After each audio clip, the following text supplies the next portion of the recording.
हर बार जब मैं उन कहानियों में से किसी एक पर आता हूँ जहाँ मेल लीड 100 हार्ट ब्रेक्स के बाद आखिरकार दूर चला जाता है तो मुझे हंसी आ जाती है। आखिर क्यों कोई किसी को इतना मौका देगा कि वो उसे बार बार चोट पहुंचाए। एक स्मार्ट आदमी को जैसे ही कुछ गलत लगे बिना दूसरी बार सोचे तुरंत दूर हो जाना चाहिए। इसलिए जब मैं एक सीईओ के अरेंज्ड मैरिज वाले हस्बैंड के शरीर में ट्रांसमिग्रेट हुआ, मैंने तय किया कि मैं स्मार्ट बनूंगा और चुपचाप रहूंगा। तो जब फीमेल सीईओ, जो मुझे रास्ते से हटाकर अपने ट्रू लव के साथ रहना चाहती थी, ने मुझे एक अनलिमिटेड ब्लैक कार्ड दिया, तो मैंने वो कार्ड उठाया और सीधे मॉल की तरफ निकल गया, अपनी जिंदगी की सबसे शानदार शॉपिंग स्प्री करने के लिए। अगर मुझे उसका दिल नहीं मिल सकता तो क्यों ना मैं हर वो सेंट खर्च करूं जो मैं कर सकता हूं। एक एलिगेंट प्राइवेट डाइनिंग रूम के अंदर सीलीन का फोन बार बार बज रहा है। वो बिना परवाह किए उस पर नजर डालती है, अपना वाइन उठाती है और धीरे धीरे एक एसआईपी लेती है। एवन उसे देख रहा है, उसकी आंखों में प्यार और शांत रिस्ट्रेंट भरा है। सीलीन, आज तुम्हारी वेडिंग एनिवर्सरी है। अगर तुम ऐसे बिहेव करोगी तो कोल मुझे ब्लेम करेगा। सीलीन ऊपर नहीं देखती, उसके बारे में मत सोचो। उसका फोन फिर बजता है। इस बार वो उठाकर स्क्रीन देखती है। अकाउंट एंडिंग इन 888, ट्रांजैक्शन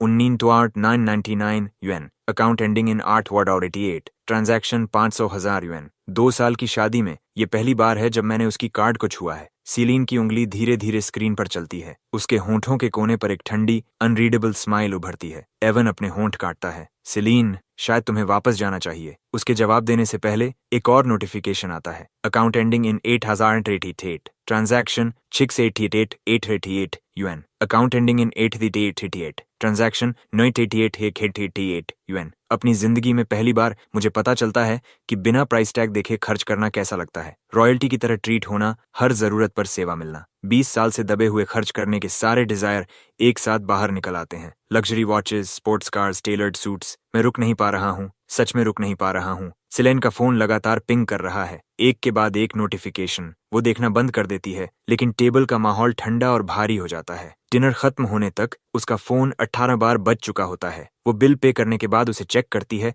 फिर रखती है। तभी नाडिया का कॉल आता है। सीलीन, मुझे तुम्हारे हस्बैंड के बारे में कुछ बताना है। पता नहीं बताऊं या नहीं। फोन के पार से भी सीलीन को नाडिया की मुस्कान महसूस होती है। उसका एक्सप्रेशन सख्त हो जाता है। सीधे बोलो। नाडिया हंस पड़ती है। मैंने अभी तुम्हारे हस्बैंड को रॉयल लाउंज में देखा। उसने एक साथ 7 होस्टेसेस बुला ली हैं। अगर तुम जल्दी नहीं आई तो तुम्हारे सिर पर सींग उगने वाले हैं। रॉयल लाउंज में कोल और 7 होस्टेसेस, इम्पॉसिबल। सीलीन यकीन नहीं कर पाती। क्या तुम अंधी हो? नाडिया फोटो भेजती है। फोटो में आदमी का साफ हेयरकट है, ब्लैक टेलर्ड सूट और एक्सपेंसिव शूज पहने हुए। पीछे से भी वो ब्रेथ टेकिंग लग रहा है। नाडिया मैसेज करती है, क्या तुम पहचान सकती हो ये तुम्हारा हस्बैंड है? सीलीन को लगता है नाडिया को चश्मे की जरूरत है। ये कोल है? नो वे। एवन कहता है, तुम वापस जाओ, मैं मूवी अकेले देख लूंगा। लेकिन सीलीन फोन रखकर फिर भी एवन के साथ सिनेमा चली जाती है। 2 मिनट बाद उसका फोन फिर चमकता है। रॉयल लाउंज अकाउंट में 1 मिलियन yuan डाले गए हैं। वो तुरंत उठ जाती है। रॉयल लाउंज के प्राइवेट रूम में लाइट्स चमक रही हैं, म्यूजिक गूंज रहा है, माहौल इलेक्ट्रीफाइंग है। मैं सोफा पर आराम से बैठा हूँ, लाखों की वाइन पी रहा हूँ। 7 खूबसूरत होस्टेसेस मेरी हर जरूरत पूरी कर रही हैं। कोई मेरे माथे के घाव को देख रही है, कोई मेरे पैरों की मसाज कर रही है, कोई मेरे कंधों पर काम कर रही है, कोई फल छील रही है, बाकी गा और नाच रही हैं। ये पूरी तरह पैराडाइज है। यही वो सीन है जिसका मैंने अनगिनत बार सपना देखा है। मैं पूरी तरह सेटिस्फाइड हूँ। इसलिए जब मैनेजर अपग्रेड की बात करता है, मैं बिना सोचे 1 मिलियन yuan और डाल देता हूँ। तभी सीलीन दरवाजा खोलकर अंदर आती है और मैं एक होस्टेस की कॉलर बोन पर हाथ फेर रहा हूँ जैसे मैंने कभी औरत देखी ही नहीं। नाइस मसल टोन, कितने समय से वर्कआउट कर रही हो। बाकी होस्टेसेस भी अपने फिगर दिखाने लगती हैं। मैं लगभग पागल हो रहा हूँ। अमीर होना सच में कमाल है। तभी जैसे ही मैं फिर हाथ बढ़ाने वाला होता हूँ, बैंग, एक ठंडी तेज आवाज कमरे को चीर देती है। हर कोई अभी बाहर जाओ। मुझे उम्मीद नहीं थी कि सीलीन सच में यहाँ आ जाएगी। मेरी फन अचानक बीच में रुक गई और मैं अनिच्छा से एक होस्टेस की कमर को हल्का सा दबाता हूँ। तुम लोग बाहर जाओ, जब मैं फ्री हो जाऊंगा तब बुलाऊंगा। सीलीन का चेहरा तूफान से पहले के आसमान की तरह गरज रहा है। कुछ ही पलों में कमरा खाली हो जाता है। सिर्फ हम दोनों रह जाते हैं। मैं सोफे पर पीछे टिकता हूँ और उसे गौर से देखता हूँ। कोई हैरानी नहीं कि ओरिजिनल कोल उसे पहली नजर में ही पसंद कर बैठा। उसके चेहरे पर एक नजर डालते ही बाकी सारी होस्टेसेस बैकग्राउंड में गायब सी लगती हैं। तेज भौहें, ठंडी आंखें, ऊंची नाक, गहरी फीचर्स जैसे किसी मास्टर ने उसे तराशा हो। गुलाबी ड्रेस उसके शरीर पर साफ सुथरी तरह से बह रही है, हर ग्रेसफुल कर्व को उभारते हुए। उसका प्लीटेड हेम घुटनों तक आता है और काले थाई हाई स्टॉकिंग्स उसकी टांगों को परफेक्टली हग कर रहे हैं। उसकी लंबी और स्ट्राइकिंग बॉडी का हर हिस्सा एक जलती हुई मैग्नेटिज्म बिखेरता है, जिससे नजर हटाना नामुमकिन हो जाता है। अगर वो कभी होस्टेस बन जाती तो मैं खुद को एक पल के लिए उस ख्याल में जाने से रोक नहीं पाता। तभी उसकी आवाज गुस्से से तेज कटती है। मेरे पैसों से मेरे सामने ही मुझे चीट कर रहे हो। कोल, क्या तुम्हें सच में लगता है कि मैं कुछ नहीं करूंगी? सिलीन मुझे घूरती है। उसका चेहरा अंधेरा हो चुका है और पहली बार वो मुझे सच में ध्यान से देखती है। मेरा पुराना सख्त हेयर स्टाइल गायब है, उसकी जगह अब एक साफ और शार्प कट है। मैं बिना डरे खड़ा रहता हूँ। क्या मतलब तुम्हारा पैसा? हम शादीशुदा हैं। जो तुम्हारा है वो मेरा है। तुम अपने सच्चे प्यार के साथ खाना पीना और मूवी देखने पर पैसा खर्च कर सकती हो, तो मैं थोड़ी कंपनी एंजॉय करने के लिए क्यों नहीं कर सकता? जब तुम एवन के साथ कैंडल लाइट डिनर और मूवी देख रही थी, तब मैं तुम्हें चीट करने का इल्जाम लगाने नहीं आया। मैंने बस कुछ लोगों को ढूंढ लिया ताकि थोड़ा रिलैक्स कर सकूं, और तुम यहाँ ऐसे तूफान की तरह आ गई। ये तुम्हारे लायक भी नहीं है। अगर एवन तुम्हें ऐसे देखे तो उसे लगेगा कि तुम सच में जेलस हो, जैसे तुम्हें मेरे लिए फीलिंग्स हैं। मुझे उससे जरा भी डर नहीं लगता। कहानी में साफ था कि वो ओरिजिनल कोल से नफरत करती थी। उसका हल्का सा टच भी उसे परेशान कर देता था। मतलब अगर वो मुझे छूती तो खुद को ही तकलीफ देती। इसलिए भले ही हम एक बिस्तर शेयर करें, मैं पूरी तरह सेफ था। सिलीन अचानक गुस्से से हंसती है और मेरा जबड़ा पकड़ लेती है। उसकी आंखें ठंडी मजाक से मुझे देखती हैं। ये नाटक बंद करो। तुमने मेरा कार्ड इस्तेमाल किया और ये सब सीन सिर्फ मुझे यहाँ बुलाने के लिए किया है ना? मैं उसकी आंखों में देखता हूँ। मेरा हाथ धीरे से उसकी कमर पर टिकता है। उंगलियां उसके शरीर के कर्व को महसूस करती हैं। तो तुम एवन को छोड़कर यहाँ आई, इसका मतलब मैं उसके मुकाबले ज्यादा इंपॉर्टेंट हूँ? सिलीन का चेहरा तुरंत ठंडा हो जाता है। वो मेरी कलाई पकड़ती है और जोर से दबाती है। मैंने पहले भी कहा है,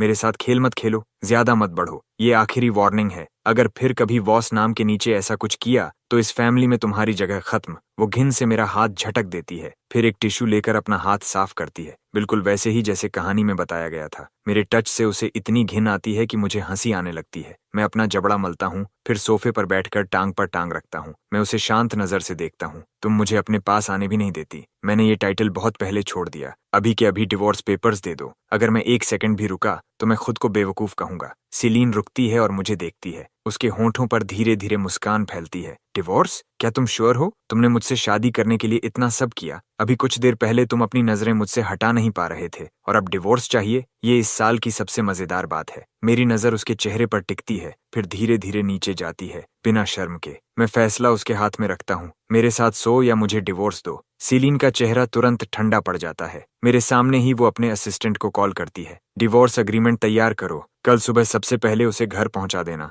ओरिजिनल कोल उसे इतनी हद तक प्यार करता था कि बिना उसके प्यार के भी उसे छोड़ने को तैयार नहीं था, और उसी ऑब्सेशन ने उससे सब कुछ छीन लिया। इस दुनिया में अनगिनत औरतें हैं। मैं अपनी जिंदगी किसी ऐसी के पीछे बर्बाद नहीं करने वाला जो कभी पीछे मुड़कर नहीं देखेगी। मैं अपना अधूरा ग्लास उठाता हूँ, एक बूंद भी छोड़े बिना खत्म करता हूँ, उसे नीचे रखता हूँ और खड़ा हो जाता हूँ। मैं उसे एक नजर देता हूँ, जैसे कह रहा हूँ कि असली नुकसान उसी का है। ये फैसला तुमने लिया है, बाद में पछताना मत। सिलीन झुंझलाहट से हंसती है। मैं पीछे मुड़कर भी नहीं देखता। मैं अपनी जैकेट पहनता हूँ, अपनी नई वॉच और फोन उठाता हूँ और बिना पीछे देखे बाहर निकल जाता हूँ। सिलीन मुझे जाते हुए देखती है। एक ऐसा आदमी जो रिच फैमिली के केप्ट हस्बैंड होने की इमेज से बिल्कुल भी परेशान नहीं है। वो और भी ज्यादा यकीन करने लगती है कि मैं जरूर नशे में हूँ जो ऐसा बिहेव कर रहा हूँ और डिवोर्स की बात भी कर रहा हूँ। घर तक का सफर पूरी तरह खामोश रहता है। मैं उसकी कार से उतरता हूँ, सीधा ऊपर जाता हूँ और अपने कमरे में खुद को बंद कर लेता हूँ। सिलीन मेरे डिवोर्स मांगने वाले सीन को याद करती है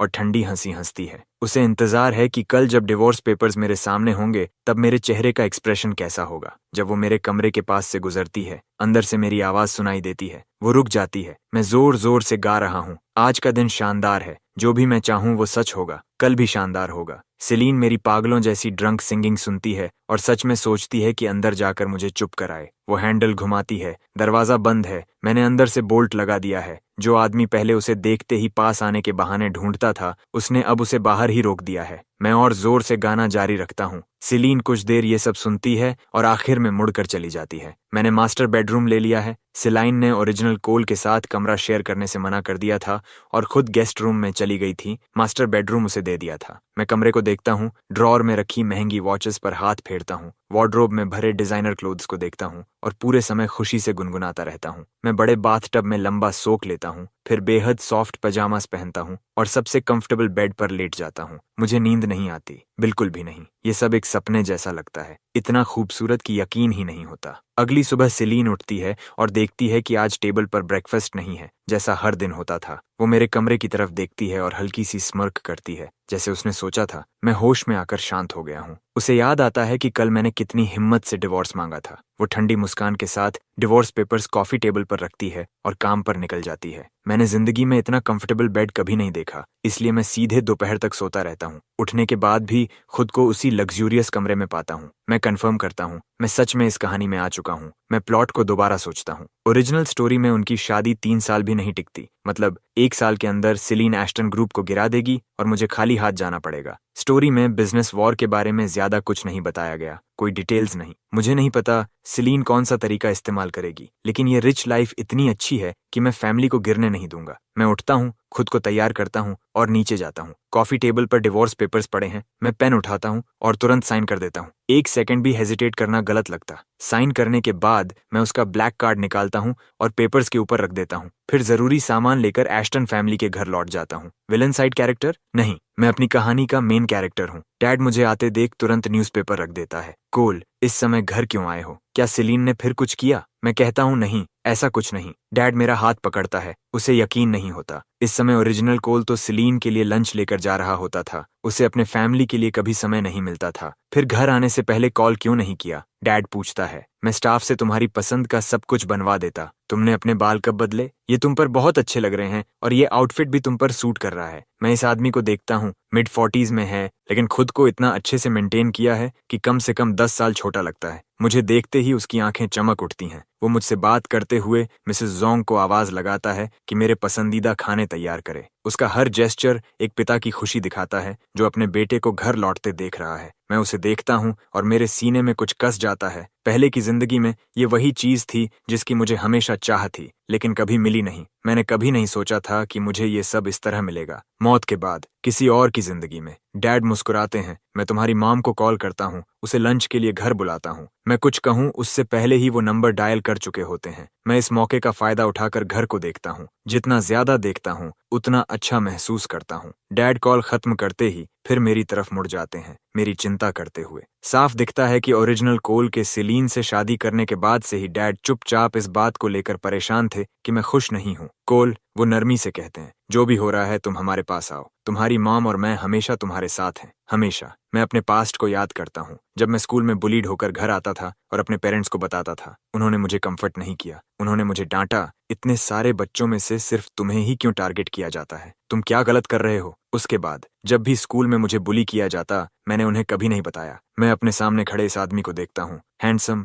वार्म और स्टेडी, और उस फेट के बारे में सोचता हूँ जो ओरिजिनल स्टोरी में उसका इंतजार कर रहा है। मैं आगे बढ़ता हूँ और उसे गले लगा लेता हूँ और अपने अंदर एक खामोश प्रॉमिस करता हूँ, मैं इस कहानी का एंडिंग बदल दूंगा। डैड एक पल के लिए सख्त हो जाते हैं। कितना समय हो गया था जब उसके बेटे ने उसे ऐसे गले लगाया था। मैं बोलता हूँ, मेरी आवाज स्टेडी है, डैड मुझे माफ कर दीजिए। मैंने पिछले कुछ सालों में आपको बहुत कुछ सहने पर मजबूर किया, अब सब खत्म। ये सुनते ही डैड की आंखें लाल हो जाती हैं। शादी के बाद से उसका बेटा बहुत कम घर आता था और जब भी आता तो हमेशा सिलीन की वजह से। उन्होंने उसे चेतावनी दी थी, प्यार को मजबूर नहीं किया जा सकता, लेकिन उसका बेटा किसी और से शादी करने को तैयार नहीं था। उनका सिर्फ एक ही बेटा था जो बचपन में मरते मरते बचा था। उन्होंने हमेशा उसे किसी अनमोल चीज की तरह संभाला था। जब उसने उससे शादी करनी चाहिए, उन्होंने मान लिया, लेकिन शादी के बाद उन्होंने देखा कि उसका गर्व और चमक धीरे धीरे खत्म हो रही है। उसकी दुनिया सिमटकर सिर्फ सिलीन तक रह गई। उसका जजमेंट खत्म हो गया और ये हर दिन उसके पिता का दिल तोड़ता रहा। हर बार जब उसका बेटा सिलीन की वजह से चोट लेकर घर आता था, वो रातों तक सो नहीं पाते थे। उन्होंने खुद को इस चिंता में तोड़ दिया था। डैड की आवाज कांपती है, मैं बस चाहता हूँ कि तुम ठीक रहो बेटे। मैं उसकी आवाज में रुकावट सुनता हूँ। मैं पीछे हटता हूँ और उसके चेहरे पर आंसू बहते देखता हूँ। उसे रोते हुए देखकर मेरी आंखें भी जलने लगती हैं। मैं हाथ बढ़ाकर उसके आंसू पोंछता हूँ। अरे, आप क्यों रो रहे हैं? मैं मुस्कुराता हूँ, मुझे देखिए, मैं बिल्कुल ठीक हूँ। डैड अपने बेटे को देखते हैं और महसूस करते हैं कुछ बदल गया है, बहुत ज्यादा बदल गया है, जैसे वो बहुत पहले वाले बच्चे को देख रहे हों। जब खाना तैयार होता है, मॉम घर आती हैं और उनके साथ इलीज भी होती है। इलीज मॉम की सबसे करीबी दोस्त की बेटी है, ओरिजिनल कोल से 3 साल बड़ी। अपने पेरेंट्स को खोने के बाद वो अपनी ग्रैंडमदर के साथ रही। एक बुजुर्ग के लिए अकेले बच्चे को पालना आसान नहीं था, इसलिए एस्टन फैमिली ने उसे अपने परिवार का हिस्सा बना लिया। उन्होंने उसकी पढ़ाई और जिंदगी में मदद की, कॉलेज तक। वो यूनिवर्सिटी के दौरान एस्टन ग्रुप में पार्ट टाइम काम करती थी और ग्रेजुएशन के बाद मॉम की राइट हैंड बन गई। मैं उसे चोरी से देखता हूँ और पकड़ता हूँ कि वो पहले से ही मुझे देख रही है। ओरिजिनल स्टोरी में कोल उसे हमेशा एक बड़ी बहन से ज्यादा कुछ नहीं मानता था। सिलीन के पीछे भागते हुए उसने एलिज के सामने बार बार अपना दिल खोलकर बताया कि वो सिलीन से कितना प्यार करता है। वो उसके पास एडवाइस, प्लान्स और कंफर्ट के लिए जाता था और एलिज हमेशा एक बड़ी बहन की तरह उसके साथ खड़ी रहती थी, उसे पैम्पर करती, प्रोटेक्ट करती, मदद करती, कभी कोई सीमा पार नहीं करती, कभी रीडर्स को भी शक करने का मौका नहीं दिया। जब तक वो दिन नहीं आया जब उसे पता चला कि सिलीन और कोल डिवोर्स ले रहे हैं और वो उसे ढूंढने गई, लेकिन वहां उसके एक्सीडेंट का सीन मिला। उसने उसे कांपते हुए अपनी बाहों में पकड़ लिया। उसे खून से लथपथ देखकर उसकी आंखें लाल हो गईं। वह बार बार उसके मुंह के कोने से खून पोंछती रही। कोल, वह सिसकी, उसकी आंखें जल रही थीं। मुझे पछतावा है, मुझे तुम्हें उससे शादी करने से रोक देना चाहिए था। उसकी आंखों में प्यार गहरा और अटूट था और उस पल उसने इसे छिपाना छोड़ दिया। वह चाहती थी कि वह जाने कि वह उसे सालों से प्यार करती थी। उसने उसे थामे रखने के लिए अपनी पूरी ताकत लगा दी, लेकिन चाहे वह कुछ भी करे वह उसे रोक नहीं सकी। वह सिर्फ उसकी जिंदगी को पल पल उससे दूर जाते हुए देख सकती थी। वह एकमात्र समय था जब कहानी हमें उसके मन के अंदर ले गई और वह उसका सबसे दिल तोड़ देने वाला पल था। इसने पाठकों को अचानक चौंका दिया, जिसमें शौक, दर्द और गहरा पछतावा मिला हुआ था। मैं उसी पल उसके कैरेक्टर से प्यार कर बैठा और कहानी से नाराज हो गया कि उसने उसके साथ ऐसा किया। तभी डैड खुशी से आ जाते हैं। एलिज भी यहाँ है। असली कोल कभी नहीं जान पाया कि एलिज के उसके लिए फीलिंग्स थीं। मैं फिलहाल अनजान बनने का फैसला करता हूँ। डैड के साथ चलते हुए मैं उसे ग्रीट करता हूँ। एलिज, काफी समय हो गया। वही शॉर्ट ड्रेस। सीलीन पर यह ठंडी और कमांडिंग लगती है, एक पास मत आओ वाली एनर्जी देती हुई। एलिज पर यह बिल्कुल अलग है, साफ और रिफाइंड, गर्म और अप्रोचेबल, जैसे जेड के बीच से आती धूप। वह मुझे देखती है, उसकी आवाज स्नेह से भरी, आंखें नरम। शॉर्ट हेयर तुम पर सच में सूट करता है ना? मैं कहता हूँ, मुझे भी ऐसा ही लगता है और आउटफिट भी बढ़िया है। वह जोड़ती है। मैं मुस्कुराता हूँ। लगता है मेरा टेस्ट हाल ही में अपग्रेड हो रहा है। असली कोल हमेशा सिलाइन के सामने सिमट जाता था, लेकिन एलिज के आसपास वह हमेशा सहज रहता था, क्योंकि एलिज हमेशा उसे अपने लिटिल प्रिंस की तरह ट्रीट करती थी। मैं वही कॉन्फिडेंस दिखाने की कोशिश करता हूँ, लेकिन मैं कहूँगा कि मैं इसका सिर्फ 80% ही कर पा रहा हूँ। बाकी 20% गायब है, क्योंकि मुझे पता है कि उसके मेरे लिए फीलिंग्स हैं और मैं अपने ही दिमाग से बाहर नहीं निकल पा रहा हूँ। एलिज मुस्कुराती है और विषय बदलती है। तुम तो आमतौर पर हर दिन उसका लंच देने में बिजी रहते हो। आज दोपहर में घर आने का मन कैसे हुआ? मैं अपनी घड़ी के साथ खेलता हूँ। बाहर बहुत गर्मी है। उसने कहा कि मेरे लिए यह बहुत परेशानी है, इसलिए उसने मुझे रोक दिया। जैसे ही ये शब्द मेरे मुंह से निकलते हैं, सिर्फ एलिज ही नहीं बल्कि डैड और मॉम भी मेरी तरफ देखते हैं, साफ तौर पर यकीन नहीं करते। जाहिर है, जो लोग मेरी सबसे ज्यादा परवाह करते हैं वे कभी नहीं मानते कि सिलीन मेरे साथ अच्छा व्यवहार करेगी। फिर भी असली कोल ने इसे पूरे दिल से माना था। एलिज भौं उठाती है। सच में? मैं हाथ हिलाता हूँ। इन हाथों को देखो, क्या ये किचन में काम करने वाले लगते हैं? मुझे देखने दो, एलिज कहती है। वह ऊपर देखती है। उसकी नजर गर्म और स्थिर है। ये अच्छे हैं। एक आदमी के हाथ ऐसे ही होने चाहिए। मुझे नहीं पता कि यह इसलिए है क्योंकि मुझे उसकी फीलिंग्स के बारे में पता है, लेकिन मेरा चेहरा गर्म हो जाता है और अचानक उसके आसपास नेचुरल एक्ट करना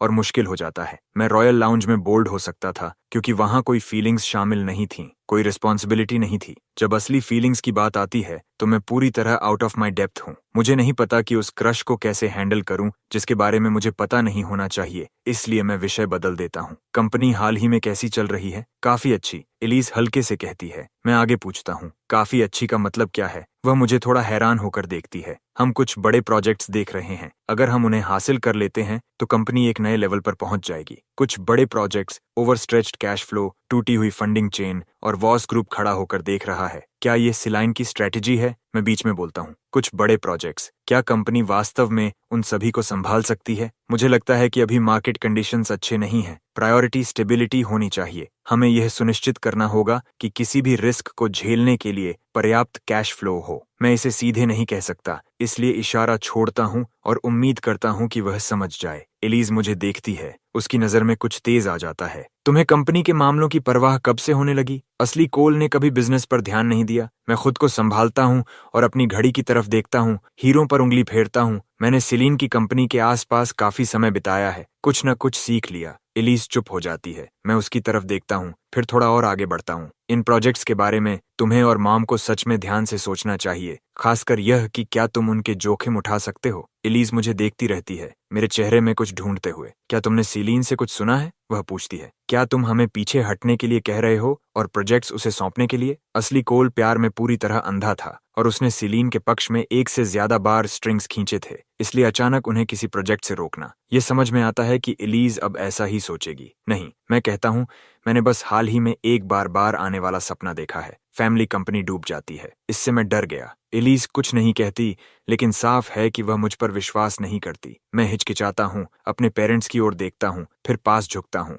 मैं अपना हाथ मुंह पर रखकर फुसफुसाता हूँ। असल में मैंने सीलीन को सुना। वह एस्टन ग्रुप को गिराने की योजना बना रही है। मैं ये कहते ही पीछे हट जाता हूँ और मैं देखता हूँ कि इलाइजा के कानों के सिरे लाल हो जाते हैं। मुझे उम्मीद नहीं थी कि इस तरह झुकने से उस पर ऐसा असर होगा। मैं अनदेखा करने का नाटक करता हूँ, अपनी आवाज धीमी रखते हुए। मैं मॉम और डैड को स्ट्रेस नहीं देना चाहता था और मुझे बिजनेस के बारे में इतना नहीं पता कि खुद संभाल सकूं। मैं तुम पर भरोसा कर रहा हूँ। एलिस सोफे के पीछे अपनी कोहनी टिकाती है, मेरी ओर देखते हुए अनजाने में अपना कान सहलाती है। और तुम्हारी क्या योजना है? मुझे जवाब देने का मौका नहीं मिलता। डैड हमें टेबल पर बुलाते हैं। मैं टेबल को एक नजर देखता हूँ जो खाने से भरा हुआ है और मेरा मूड ऊपर उठ जाता है। डैड मेरे कटोरे में खाना डालते हैं और खाओ, तुम हाल ही में पतले हो गए हो। मैं निगलता हूँ सारे स्वादिष्ट खाने को देखते हुए। मुझे घर का बना खाना खाए बहुत समय हो गया है। मैं इस पर टूट पड़ता हूँ। मुझे घर पर कुछ दिन दो और मैं फिर नॉर्मल हो जाऊंगा। इन शब्दों पर डैड मेरे कटोरे में और खाना डालते रहते हैं। अगर तुम्हें घर का खाना याद आता है तो मैं किसी को हर दिन तुम्हारे पास भेज दूंगा। जरूरत नहीं डैड,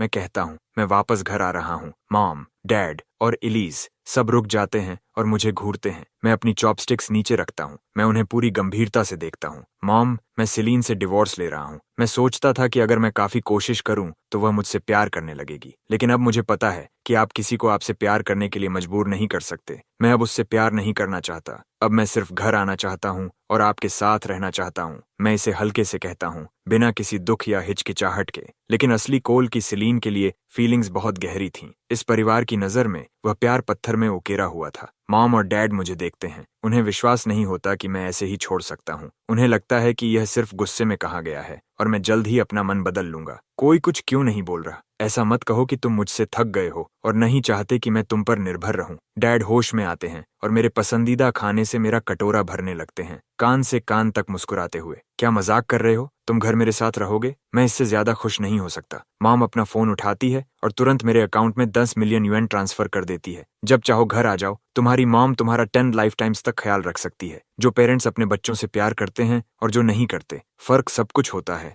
मैं डैड को बिना रुके मेरे कटोरे में खाना डालते हुए देखता हूँ। मॉम को बिना एक पल सोचे मुझे पैसे ट्रांसफर करते हुए देखता हूँ और मैं अपने पिछले पेरेंट्स के बारे में सोचता हूँ। बड़े होते समय डिनर टेबल पर हर अच्छी चीज पहले मेरे छोटे भाई को मिलती थी। जैसे ही मैं कुछ लेने के लिए हाथ बढ़ाता, मेरी माँ मेरी चॉपस्टिक्स मारकर हटा देती थी। मैंने एक पूरा दिन और रात रोते हुए बिताया, यूनिवर्सिटी जाने की भीख मांगते हुए। उन्होंने कभी हाँ नहीं कहा। उन्होंने मुझे 2 विकल्प दिए, काम करो या शादी कर लो। बिना डिग्री के बाहर काम करने का मतलब था कि मेरे लिए कभी कुछ अच्छा उपलब्ध नहीं था। उन्होंने कभी परवाह नहीं की कि मैं संघर्ष कर रहा हूँ या थक गया हूँ। उन्हें सिर्फ इस बात की परवाह थी कि मैं घर कितना पैसा लाता हूँ। वे शिकायत करते थे कि यह कभी काफी नहीं है और फिर मुझे यह कहकर दोषी महसूस कराते थे कि उन्होंने मुझे पाला है। जब मैं मरा तो शायद उन्होंने एक आंसू भी नहीं बहाया। मैं अब अपने सामने बैठे पेरेंट्स को देखता हूँ और मेरी आंखें नम हो जाती हैं। धन्यवाद डैड, धन्यवाद मॉम। अब से आप दोनों ही मेरे लिए सब कुछ हैं। असली कहानी में एस्टन ग्रुप के गिरने के बाद मॉम इस शॉक को सहन नहीं कर पाती कि उसकी बहू इसके पीछे थी। उसका ब्लड प्रेशर बढ़ जाता है, जिससे ब्रेन हेमोरेज हो जाता है। वह कोमा में चली जाती है और कभी नहीं जागती। डैड अपनी पत्नी की हालत और अपने बेटे की मौत के दोहरे झटके को सहन न कर पाने के कारण गहरी डिप्रेशन में गिर जाता है और आखिरकार अपनी जान ले लेता है। मैं यह सब बदलने जा रहा हूँ। मैं अपनी चॉपस्टिक्स उठाता हूँ और दोनों को खाना परोसता हूँ। जैसे ही मैं अपनी चॉपस्टिक्स नीचे रखने वाला होता हूँ, मैं नोटिस करता हूँ कि एलिस मुझे देख रही है। मुझे नहीं पता वो कब से देख रही है। उसके चेहरे पर हल्की प्लेफुल जेलसी की झलक है, जैसे वो मेरे पेरेंट्स से अटेंशन के लिए कम्पीट कर रही हो। मेरा क्या? मैं उसकी तरफ देखता हूँ, फिर जानबूझकर फैटी पोर्क का एक पीस उठाता हूँ, वो एक चीज जो उसे बिल्कुल पसंद नहीं, और उसके बोल में डाल देता हूँ। Cut to Voss group headquarters. शीए डॉक्यूमेंट्स के एक स्टैक के साथ एग्जीक्यूटिव ऑफिस में अंदर आती है। मिस सिलीने, आज आपके हस्बैंड लंच देने नहीं आए। सिलीने अपनी वॉच पर नजर डालती है। इस टाइम तक मैं ऑलरेडी उसका मील लेकर आ चुका होता। क्या वो सच में डिवोर्स तक जाने से डर रहा है? लंच देने तक की हिम्मत नहीं जुटा पाया। वो ऊपर देखती है और शे को एक फ्लैट अनइम्प्रेस्ड लुक देती है। क्या तुम उसके कुकिंग की आदी हो गई हो? चाहती हो मैं कॉल करके पूछूं वो कहाँ है? ओह नहीं नहीं, मैं बस मेंशन कर रही थी, शे जल्दी से कहती है। हर मील जो वो लाता था, शे खुद ही उसका ज्यादातर हिस्सा खा लेती थी। उसे बिना रियलाइज किए इसकी आदत हो गई थी। आज पहली बार वो नहीं आया तो बस थोड़ी क्यूरियोसिटी में पूछ बैठी। सिलीन के डिस्प्लीज्ड होने को देखकर शे जल्दी से साइंड डॉक्यूमेंट्स उठाती है और बाहर निकल जाती है। आज पहली बार सिलीन पूरा वर्क डे बिना मेरे इंटरप्शन के कंप्लीट करती है। पिछली रात का मेरा इमेज उसके दिमाग में उभरता है। ब्लैक सूट, आंखें जिनमें उसके लिए कुछ नहीं, काल्मली डिवोर्स मांगता हुआ। वो ठंडी स्mirk देती है और सीधे रॉयल लाउंज की तरफ बढ़ जाती है। जैसे ही वो प्राइवेट रूम में एंटर करती है, सब उसकी तरफ देखने लगते हैं। वो सोफा पर बैठती है और नोटिस करती है कि सब अभी भी उसे घूर रहे हैं। उसका एक्सप्रेशन तुरंत डार्क हो जाता है। तुम सब मुझे ऐसे क्यों देख रहे हो? क्या प्रॉब्लम है तुम लोगों को? नाडिया सावधानी से पास आती है। आज कोल तुम्हारे साथ क्यों नहीं है? सिलीन सब पर एक कोल्ड नजर डालती है। तुम ही लोग थे ना जिन्हें वो इतना अनोइंग लगता था। अब वो चला गया तो ऐसे बिहेव कर रहे हो जैसे कुछ मिसिंग हो। संभालो खुद को। नाडिया माहौल समझते हुए चुपचाप उसे ड्रिंक देती है। हम बस तुम्हारी चिंता कर रहे हैं। डर है कि अब जब उसने केयर करना छोड़ दिया तो कहीं तुम शुरू ना कर दो। सिलीन की क्लोजेस्ट फ्रेंड्स होने के नाते वो सबसे बेहतर जानते थे। जहां भी सिलीन जाती मैं उसके पीछे जाता था। मैं कभी रॉयल लाउंज होस्टेसेस ढूंढने नहीं जाता और मैं कभी सिलीन को छोड़कर सोनिया वेकेशन मनाने नहीं जाता। सच में लगता है कि मैंने उसकी परवाह करना छोड़ दिया है। सिलीन हर चेहरे पर वही एक्सप्रेशन देखती है। उसका चेहरा पूरी तरह डार्क हो जाता है। अगर तुम्हारी आंखें सिर्फ डेकोरेशन के लिए हैं तो जाकर डोनेट कर दो उन्हें किसी ऐसे को जो इस्तेमाल कर सके। नाडिया बीच में आकर बात संभालती है। जब तक तुम उसकी परवाह नहीं करती बस वही मायने रखता है। चलो सब लोग ड्रिंक करते हैं सिलीन के टेम्पोरेरली फ्री होने के लिए। सिलीन ग्लास उठाकर पीती है। वो पूरी तरह उनकी बातों से कट चुकी है। तभी मिड ड्रिंक नाडिया अपना फोन उठाकर कहती है, देखो मुझे पता है कोल ने ये मैरिज तुम पर फोर्स की थी और वो ह्यूमिलिएटिंग था, लेकिन ऑनेस्टली उसके लुक्स और वो बॉडी वो तुम्हारे लिए काफी से ज्यादा अच्छा है। तुमने पूरे 2 साल उसे टच किए बिना कैसे निकाल दिए? जब सिलीन मेरी पूरी दुनिया थी, मेरे पास उसके आसपास हर इंसान का कांटेक्ट था जिससे वो सब मेरे सोशल मीडिया पोस्ट्स देख सकते थे। जो कुछ भी मैं पोस्ट करता था वो सब सिलीन के बारे में होता था। या तो रिलेशनशिप शो ऑफ करना या लॉन्ग इमोशनल लव लेटर्स जो सबको क्रिंज कर देते थे। क्योंकि सिलीन ने मुझे ब्लॉक कर दिया था, उसके फ्रेंड्स मेरी पोस्ट्स के स्क्रीनशॉट्स लेकर ग्रुप चैट में डालते थे ताकि उसे टीज कर सकें। लेकिन सिर्फ 2 आवर्स पहले उन्होंने देखा कि मैंने सिलीन से जुड़ी हर पोस्ट डिलीट कर दी और उसकी जगह सोनिया पहुंचने की पोस्ट डाल दी, सी के किनारे सनसेट की 9 स्टनिंग फोटोज के साथ। कैप्शन था, with the one who loves me most, watching the most beautiful view, life is good. सिलीन notice करती है कि सब अपने फोन्स देख रहे हैं और कैजुअली नजर डालती है। वो बीच पर मेरी फोटो है जहां मैं हंस रहा हूँ, जेन्युइनली खुश। एक फ्रेंड खुद को रोक नहीं पाता। वो अचानक इतना अलग लग रहा है। नाडिया मुस्कुराते हुए बोलती है। उसे इस तरह देखते हुए वो सच में थोड़ा चार्मिंग लग रहा है। शायद ऐसा ही लगता है जब कोई आखिरकार किसी से प्यार करना छोड़ देता है। बैंग। सिलीन अपना ग्लास कॉफी टेबल पर पटक देती है। वो उनकी तरफ कोल्ड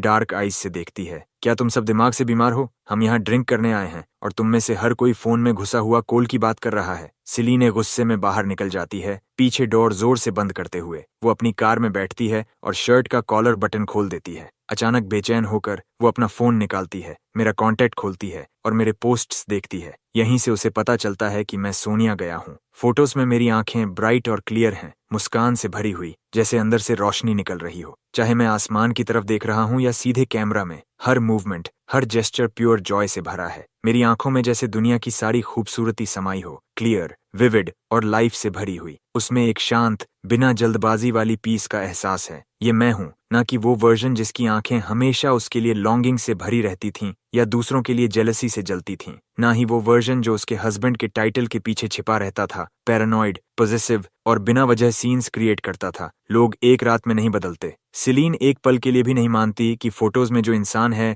वो असली मैं हूँ। दूसरों को शायद ना दिखे लेकिन उसे दिखता है। मैं डिवोर्स की बात से भाग रहा हूँ। ये फोटोज डालना बस उसका अटेंशन खींचने का तरीका है और फिर भी ये सब जानते हुए भी वो उन फोटोज की तरफ खींच जाती है। ये मेरा पहली बार सोनिया आना है, वो जगह जहां मैं सबसे ज्यादा जाना चाहता था जब मैं जिंदा था। हल्की ठंडी हवा, फ्रेश सी फूड और वाइन का फीस्ट। मॉम मेरे साथ, हम दोनों रात के कोस्ट की खूबसूरती देखते हुए खाना खा रहे हैं। मुझे बस एक ही चीज महसूस हो रही है, दुनिया खूबसूरत है। पहले जब मैं जिंदा था, पैसे हमेशा कम होते थे, मुझे कभी ऐसे जीने का मौका नहीं मिला और कुछ भी इतना खास नहीं था जिसे कैप्चर करूं। लेकिन अब मुझे लगता है बहुत कुछ है जिसे संभाल कर रखना चाहिए। खाना, मॉम का प्यार, वो एक्सपीरियंसेस जो मैंने कभी नहीं किए। अगली सुबह मैं डाइविंग जाना चाहता हूँ। मॉम तुरंत एक प्राइवेट इंस्ट्रक्टर हायर करती है और मुझे पानी में ले जाती है। मैं कोरल रीफ्स के बीच तैर रहा हूँ। चारों तरफ फिश के झुंड मेरे आसपास घूम रहे हैं, फ्री, रिलैक्स्ड और पहले से ज्यादा अलाइव। आसमान गहरा नीला है, पानी क्रिस्टल क्लियर, हवा बिल्कुल परफेक्ट। सुबह डाइविंग,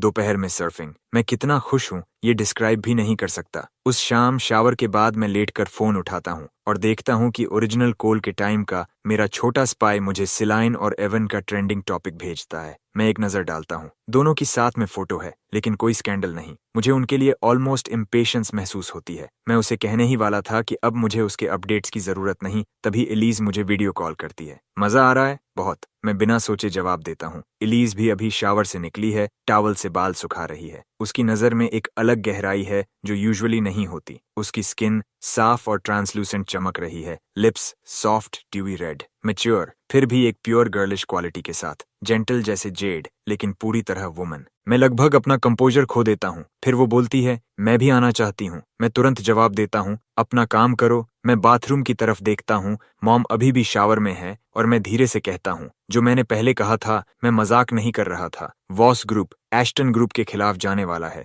तुम्हें पहले से प्रिपेयर रहना होगा। कंपनी तुम पर डिपेंड कर रही है। एलिस थोड़ी देर रुकती है और स्क्रीन के पार मुझे देखती है। क्या तुम्हें डर नहीं कि मैं भी सिलीन जैसी हो सकती हूँ कंपनी के पीछे? मैं उसकी आंखों में बिना हिले देखता हूँ। नहीं, मुझे तुम पर भरोसा है। इलाइसा की डार्क आईज हल्की सी नरम पड़ जाती हैं। मुझे नहीं लगा था कि इतनी सिंपल बात उसे इतना अफेक्ट करेगी। मैं जल्दी से बात खत्म करता हूँ। ठीक है, देर हो गई है, मैं सोने जा रहा हूँ, तुम भी सो जाओ। ठीक है, वो धीरे से कहती है, मेरे लिए गिफ्ट लाना मत भूलना। मैं लेटकर उन सालों के बारे में सोचता हूँ जब वो चुपचाप उससे प्यार करती रही, बिना कुछ कहे। मैं तय करता हूँ कि उसके लिए कुछ जरूर लाऊंगा। अगली सुबह सिलीन उठती है, वो अपना फोन खोलती है। ट्रेंडिंग टॉपिक अभी भी वही है। मैंने उससे कांटेक्ट नहीं किया, एवन की तरफ से भी कुछ नहीं आया। वो खुद को रोक नहीं पाती। वो फिर से मेरा प्रोफाइल खोलती है। मैंने 5 मिनट्स पहले कुछ पोस्ट किया है। ये एक वीडियो है जिसमें मैं मॉम के साथ रेंटल स्कूटर पर साइट्स घूम रहा हूँ। वीडियो में मैंने ब्रीजी बीच शर्ट पहनी है, ब्राइट ब्लू स्काई के नीचे खुलकर हंस रहा हूँ। सुबह की रोशनी मुझ पर पड़ रही है, हवा मेरे बालों और शर्ट के किनारे से खेल रही है।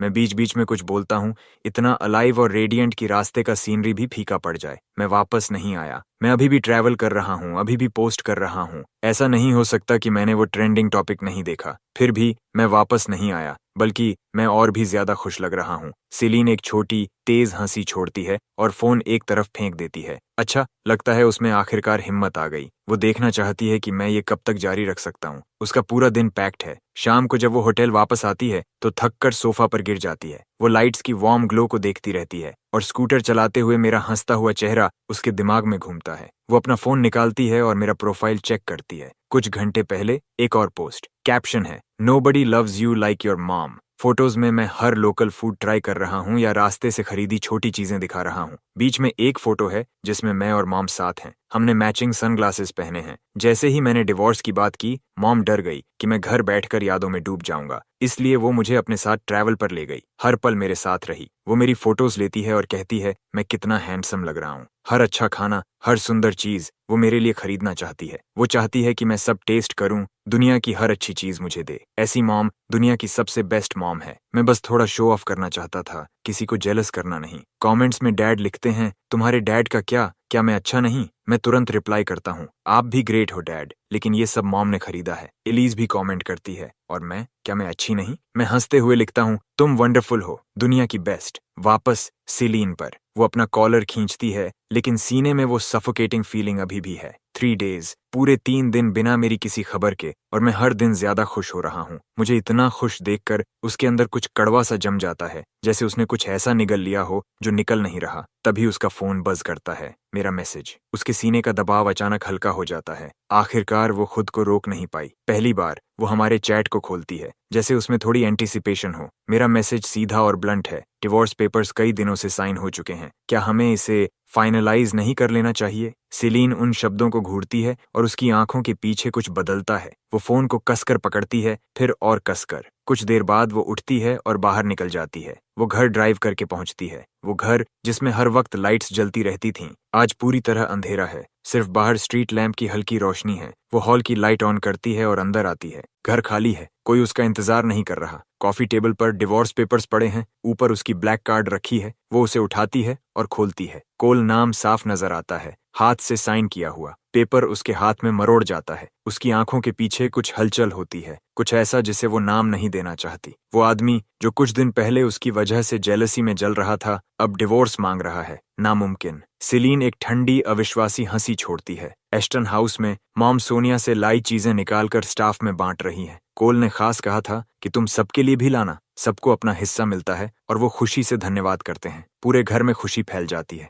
डैड अपना आफ्टर डिनर टी पी रहे हैं। एलिज एक वर्क कॉल पर है। घर बड़ा है लेकिन खाली महसूस नहीं होता। इसमें एक अजीब सी वार्मथ है और सब कुछ अच्छा लगता है। मैं अपने फोन के साथ लेटा हूँ, सिलीन की लंबी खामोशी को देखते हुए सोच रहा हूँ कि थोड़ी देर में उसे कॉल करूँ। तभी एलिज मेरे पास आकर बैठ जाती है। मेरा गिफ्ट कहाँ है? मैं ऊपर देखता हूँ और उसकी सॉफ्ट गेज से मिलता हूँ, जिसमें एक शांत लेकिन छुपी हुई एक्साइटमेंट है। उसे ऐसे देखना, इतनी वार्मथ और जेंटल एंटिसिपेशन के साथ, उसके लिए सॉफ्ट कॉर्नर महसूस करना मुश्किल नहीं है। मैं उठता हूँ और अपना बैग खोलता हूँ। मैं 2 छोटे नाइट लाइट्स निकालता हूँ। एक मैंने खुद सीशेल से बनाया था, जो मैंने एक छोटे हैंडमेड गुड्स स्टॉल से लिया था। दूसरा मैंने शॉप से खरीदा था। मैं दोनों उसे दिखाते हुए पूछता हूँ, तुम्हें कौन सा चाहिए? एलिज दोनों को देखती है, फिर पूछती है, दूसरा किसके लिए है? मैं उसकी असली सोच को सामने नहीं लाता। अपने लिए, मैं कहता हूँ। एलिज मुस्कुराती है और सी शेल वाला नाइट लाइट उठा लेती है, उसे धीरे धीरे अपने हाथों में घुमाते हुए। मॉम सुवेनियर्स बांट कर खत्म करती हैं, अलीसा के हाथ में नाइट लाइट देखती हैं और कैजुअली कहती हैं,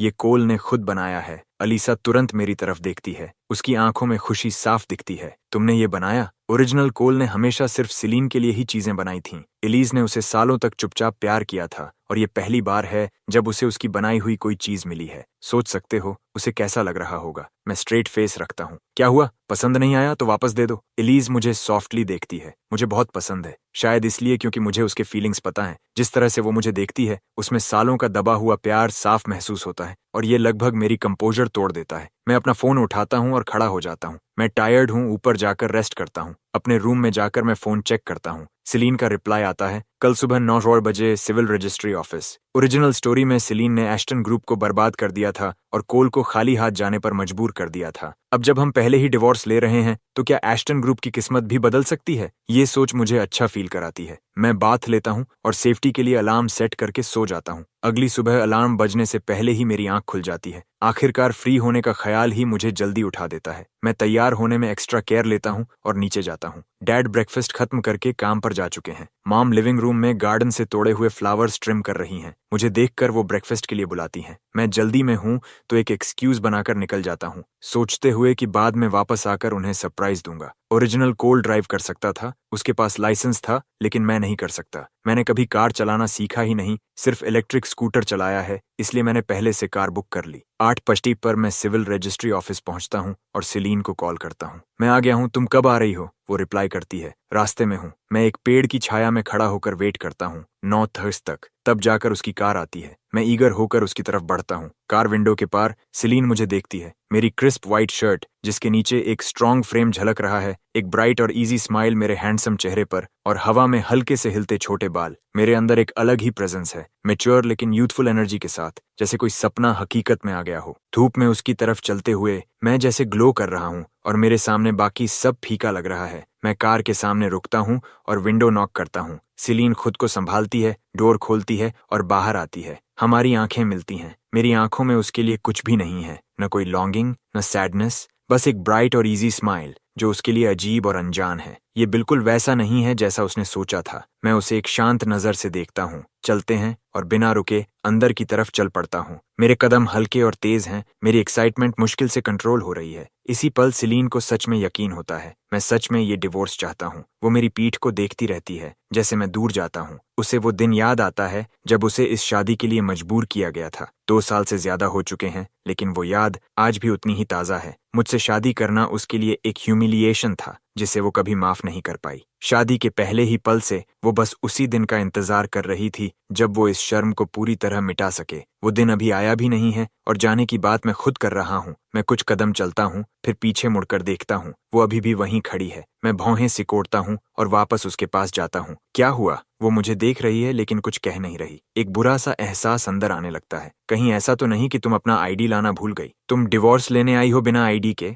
मैं अपने पेशेंस को संभालते हुए कहता हूँ। तो किसी को कॉल करो और जल्दी मंगवाओ। सेलीन बस अपनी ठंडी चुभती नजरों से मुझे देखती रहती है। खामोशी। मैं भी उसे घूरता हूँ बिना कुछ समझे। मैंने कहा था कॉल करो, तुम बस मुझे देखती क्यों खड़ी हो? तभी सेलीन नजरें झुका लेती है और कैजुअली अपनी घड़ी देखती है। आखिरकार वो बोलती है, मेरा 10 बजे मीटिंग है, डिवोर्स बाद में हो सकता है। मैं तुरंत बोल पड़ता हूँ, हम पहले ही यहाँ हैं, फिर दोबारा क्यों आए? मीटिंग थोड़ा पीछे कर दो, पहले पेपर वर्क कर लेते हैं, फिर चली जाना। यहाँ तक आना आसान नहीं था। अगली बार बहुत कुछ गलत हो सकता है। मैं इंतजार नहीं करना चाहता। मैं इसलिए पुश कर रहा हूँ क्योंकि स्टोरी में वो हमेशा एवन के लिए मीटिंग्स पोस्टपोन करती थी, तो क्लियरली मीटिंग्स उसके लिए इतनी भी इंपॉर्टेंट नहीं है। लेकिन जैसे ही मेरे मुंह से ये बात निकलती है, सिलाइन का एक्सप्रेशन बदल जाता है, जैसे मैंने कोई बहुत बड़ा क्राइम कर दिया हो। उसका चेहरा इतना ठंडा हो जाता है कि जैसे सब कुछ फ्रीज कर दे। कोल, क्या तुम्हें सच में लगता है कि तुम्हारे पर्सनल मैटर्स हमेशा सबसे पहले आते हैं? दसियों हजार एम्प्लॉयज की लाइवलीहुड तुम्हारे डिवोर्स से कम है? तुम अपने बारे में बहुत ज्यादा सोचते हो। मैं 2 सेकंड्स तक वहीं खड़ा रह जाता हूँ,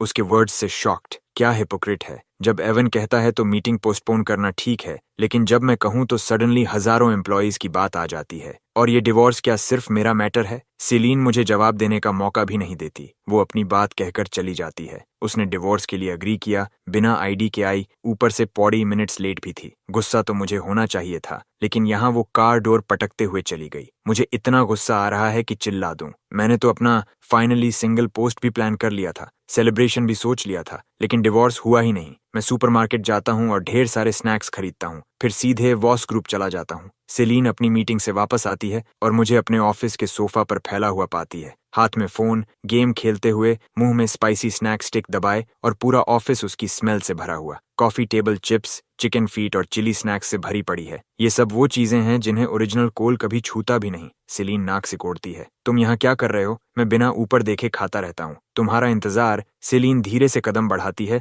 और मुझे देखती है। वो अपनी चेयर तक जाती है और बैठ जाती है। मेरा इंतजार किस लिए? जंक फूड खाना, गेम खेलना, रिच फैमिली के यंग मास्टर की इमेज की कोई परवाह नहीं। मेरा ये वर्जन उसके लिए बिल्कुल नया है। मैं फाइनली रुकता हूँ और ऊपर देखता हूँ। सुबह पेपर वर्क नहीं हो पाया। मुझे पता है तुम बिजी हो, इसलिए सोचा यहीं वेट कर लूं। जब तुम फ्री हो जाओ तो साथ चलते हैं। सेलीन मुझे ठंडी नजर से देखती है और अपना कॉलर थोड़ा ढीला करती है। आज मैं बिल्कुल फ्री नहीं हूँ। मैं उसे देखता हूँ, फिर दोबारा देखता हूँ। एक शक अंदर उठता है। तो तुम कब फ्री होगी? सेलीन अपने पास पड़े डॉक्यूमेंट्स उठा लेती है। जब फ्री होंगी मैं कांटेक्ट करूंगी। मुझे लगने लगता है कि उसने अपना माइंड बदल लिया है। इतनी बड़ी सीईओ अगर सच में डिवोर्स चाहती तो टाइम निकाल सकती थी। फिर वो पीछे क्यों हट रही है? वो ओरिजिनल कोल से नफरत करती थी तो डिवोर्स उसके लिए राहत होना चाहिए था, या फिर वो अभी तक मेरी जिंदगी खराब करना खत्म नहीं कर पाई। स्टोरी ने साफ नहीं बताया, लेकिन उसका बिहेवियर क्लियरली फोर्स्ड मैरिज के रिवेंज से जुड़ा था। जितना वो उसका प्यार चाहता था, उतना ही वो उसे उस दर्द में रखती थी जहां वो किसी ऐसे इंसान से प्यार करे जो उसे कभी प्यार नहीं करेगा। अब जब मैं डिवोर्स चाहता हूँ तो क्या वो मुझे उसी दर्द में फंसाकर रखेगी? बाहर निकलना चाहता हूँ लेकिन निकल नहीं पा रहा। मैं गुस्से में खड़ा हो जाता हूँ। सेलीन, क्या तुम सच में ये डिवोर्स नहीं चाहती? मैं ठंडे स्वर में कहता हूँ। मैं तुम्हें 3 दिन दे रहा हूँ। अगर 3 दिन में ये पूरा नहीं हुआ तो मैं कोर्ट में फाइल कर दूंगा। ये कोई नेगोशिएशन नहीं है, ये नोटिस है। मैं अपने स्नैक्स उठाता हूँ और मुड़कर जाने लगता हूँ। तभी एवन ऑफिस का डोर खोलकर अंदर आता है। जैसे ही वो मुझे देखता है, उसके चेहरे पर डर साफ दिखता है। वो इंस्टिंक्टिवली पीछे हटने लगता है। ओह, रॉन्ग टाइमिंग, वो जल्दी से कहता है। बिल्कुल नहीं, मैं तुरंत बोलता हूँ। तुम बिल्कुल सही समय पर आए हो। स्टोरी का मेल लीड साफ सुथरा और जेंटल दिखने वाला है। पतला सा शरीर, सॉफ्ट फीचर्स, ऐसा इंसान जिसे देखते ही प्रोटेक्ट करने का मन करे। उसकी बैक स्टोरी दुख भरी है। एक फादर जो गैम्बलिंग का आदी है, एक माँ जो बीमार रहती है। जब वो हाई स्कूल में था, उसके फादर ने लोन शार्क से इतना कर्ज लिया कि चुका नहीं पाया और उसे बेचने वाला था। तभी सेलीन ने आकर उसे बचाया। उसके बाद उसने उसे हर चीज से प्रोटेक्ट किया। जब वो एंटरटेनमेंट इंडस्ट्री में जाना चाहता था, उसने उसे अपनी कंपनी में साइन किया और उसे एक टॉप स्टार बना दिया। स्टोरी के लीड के तौर पर वो काइंड, हार्ड वर्किंग और प्रिंसिपल्ड है। उसने सेलीन से उसी पल प्यार कर लिया था जब उसने उसे बचाया, लेकिन उसे हमेशा लगा कि वो उसके लायक नहीं है। कन्फेस करने से डरकर वो खुद को बेहतर बनाने में लगा रहा। सेलीन की फोर्स्ड मैरिज के बाद भी वो उसे डीपली केयर करता था, लेकिन कभी थर्ड पार्टी नहीं बना। अपनी फीलिंग्स को फ्रेंडशिप तक ही रखा। स्टोरी मोस्टली एवन और ओरिजिनल कोल के पर्सपेक्टिव से बताई गई है और सिलीन की फीलिंग्स सिर्फ उसके एक्शन से दिखती हैं, कभी सीधे नहीं कही गई। मैं कैजुअली उसे समझाता हूँ, मैं अभी सिलीन से डिवोर्स के बारे में बात करके आया हूँ, उसके पास आज पेपर वर्क के लिए टाइम नहीं है, तो मैं निकल ही रहा था। मैं सिलीन और फिर एवन की तरफ देखता हूँ और मुस्कुराते हुए कहता हूँ, तुम दोनों आराम से बात करो, मैं बीच में नहीं आऊंगा। जैसे ही मैं एवन के पास से गुजरता हूँ, वो हल्का सा सिहर जाता है। समझ आता है ओरिजिनल कोल उसे होम रेकर समझता था और हर मौके पर उसे नुकसान पहुंचाने की कोशिश करता था। मैं बाहर निकलकर डोर बंद कर देता हूँ। एवन मुझे जाते हुए वाइड आईज से देखता रह जाता है। अंदर सिलीन क्लोज्ड डोर को घूरती है, उसका एक्सप्रेशन डार्क हो जाता है। एवन आगे बढ़ता है और अपने साथ लाया हुआ बैग डेस्क पर रखता है। वो नोटिस करता है कि सिलीन ने पेन को इतना जोर से पकड़ा है कि इंक फैलकर गहरा निशान बन गई है। सिलीन नजरें हटाकर पूछती है, तुम यहाँ क्यों आए हो? एवन मुस्कुराकर कहता है, ये जांग चांग से लाया हूँ, सोचा तुम्हें पसंद आएगा, और मेरी मॉम के लिए डॉक्टर ढूंढने में मदद के लिए थैंक्स। फिर वो धीरे से पूछता है, क्या तुम सच में कोल से डिवोर्स ले रही हो? दूसरी तरफ मैं अपने स्नैक्स लेकर बाहर निकलता हूँ और शे से टकराता हूँ, जो डॉक्यूमेंट्स लेकर सिलीन के पास जा रही है। मैं उसका रास्ता रोक देता हूँ। तुम्हारी बॉस अभी बिजी है, डॉक्यूमेंट्स बाद में दे देना। जब एवन बाहर आए, शे कंफ्यूज्ड होकर मुझे देखती है। एवन अंदर है और मैं यहाँ बाहर खड़ा होकर उन्हें डिस्टर्ब होने से बचा रहा हूँ। मैं स्नैक का पैकेट खोलकर उसकी तरफ बढ़ाता हूँ। चाहिए? शे की नजर तुरंत स्नैक्स पर टिक जाती है। वो खुद को रोक नहीं पाती और स्पाइसी चिकन फीट ले लेती है। थैंक यू सर, मैं कैजुअली कहता हूँ। आगे से ध्यान रखना, जब एवन आए तो बीच में मत जाना। ये कहकर मैं चला जाता हूँ। उन्हें मिलाने में ही मेरा फायदा है।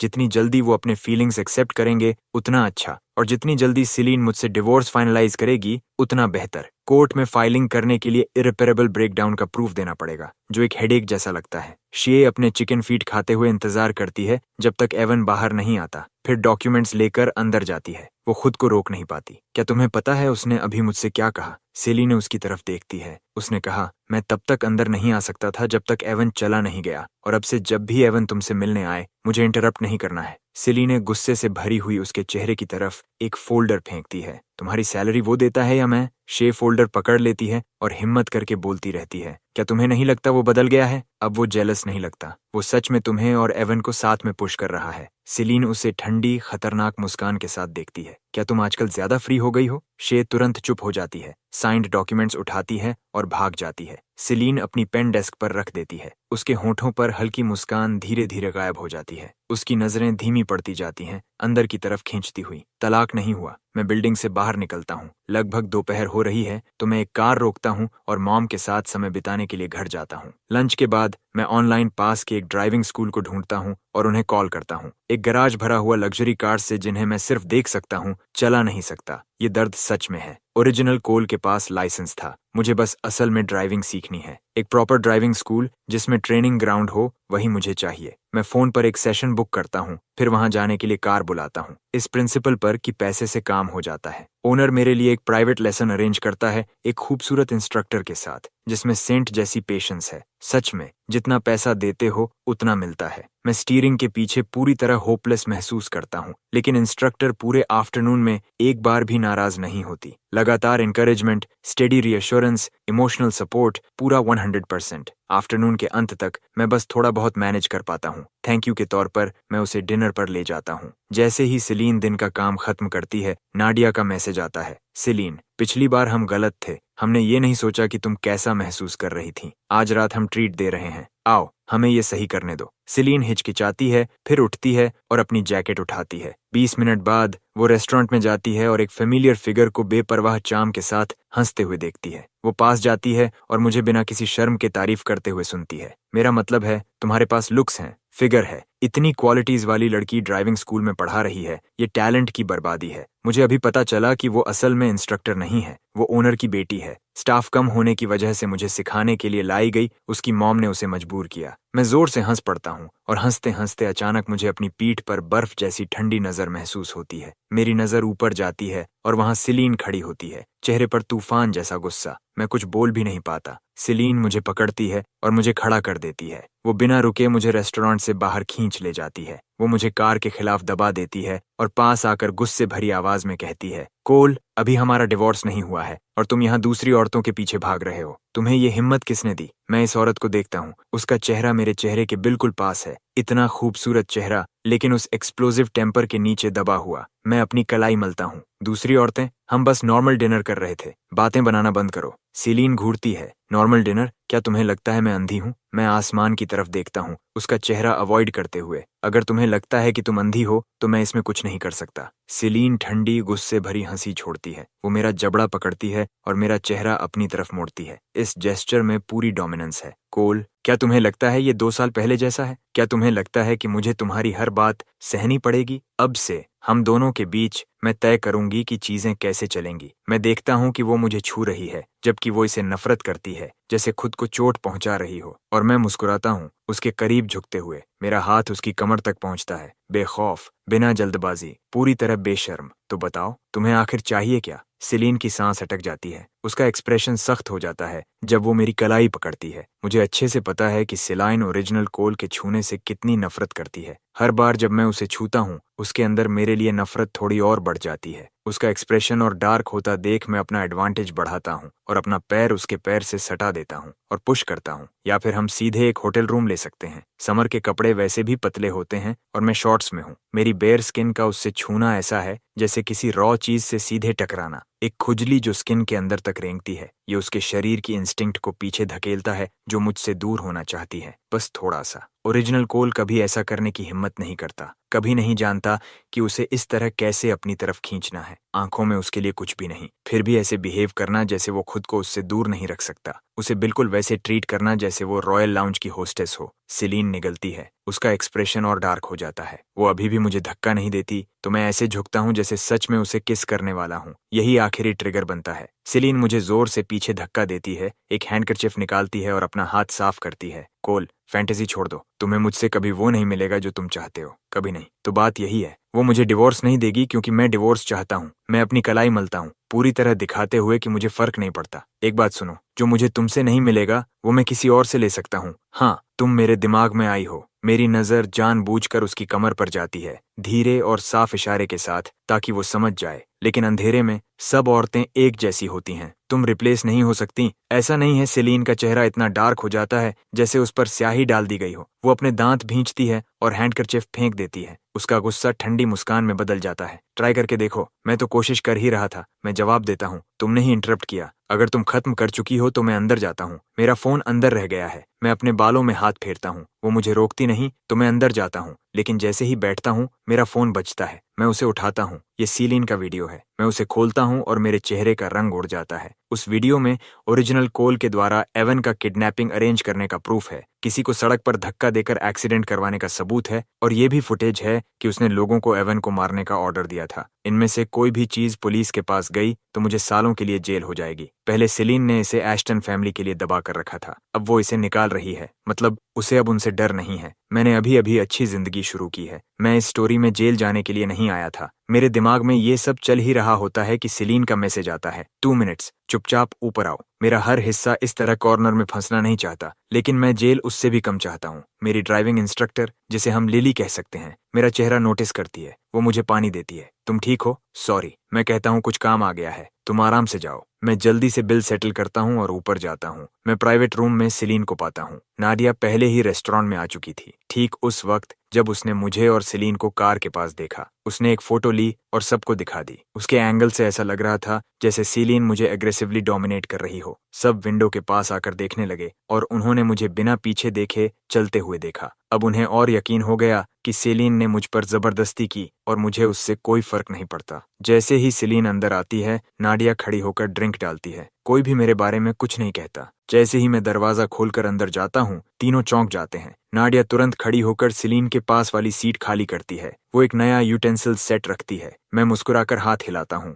हे एवरीवन, मैं सिलीन की तरफ देखता हूँ और उसके पास जाता हूँ। तीनों आपस में नजरें मिलाते हैं, धीरे धीरे बातें करते हैं, जैसे मैं इनविजिबल हूँ, हमेशा की तरह। मैं अपनी फ्रस्ट्रेशन दबाता हूँ, चॉपस्टिक से बोल का प्लास्टिक खोलता हूँ और थोड़ा सेलीन की तरफ झुकता हूँ। मैं धीरे से पूछता हूँ, ये सब आखिर है क्या? सिलीन के होंठों पर ठंडी मुस्कान आती है। मैं बस तुम्हें थोड़ा और ओबीडियंट बनाना चाहती हूँ। मेरा हाथ मुट्ठी में बदल जाता है। इस औरत का एक ही शौक है, मेरी जिंदगी खराब करना। मैं एक पूरी तरह हॉलो स्माइल देता हूँ, अपनी चॉपस्टिक्स उठाता हूँ और उसके लिए खाना सर्व करता हूँ। ऑफ कोर्स डार्लिंग, तुम कहो ईस्ट, मैं ईस्ट जाऊंगा, एक कदम भी वेस्ट नहीं। तुम कहो बेड वार्म करो, तो मैं सिर्फ बेड ही नहीं, उससे भी ज्यादा वार्म कर दूंगा। सेलीन मुझे साइडवेज देखती है और अपना खाली ग्लास नीचे रखती है। मैं तुरंत उसे रिफिल कर देता हूँ। मैं पूरा आफ्टरनून ड्राइव कर रहा था, मुझे बहुत भूख लगी है। वो कुछ नहीं कहती तो मैं खुद ही खाना शुरू कर देता हूँ, बड़े एंथुजियाज्म के साथ। मैं पहला बोल खत्म करता हूँ और देखता हूँ कि सब मुझे घूर रहे हैं। मैं दूसरा लेने चला जाता हूँ। मैं उन्हें देखकर मुस्कुराता हूँ। क्या तुम्हें भी चाहिए? मैं तुम्हारा भी ले आऊं?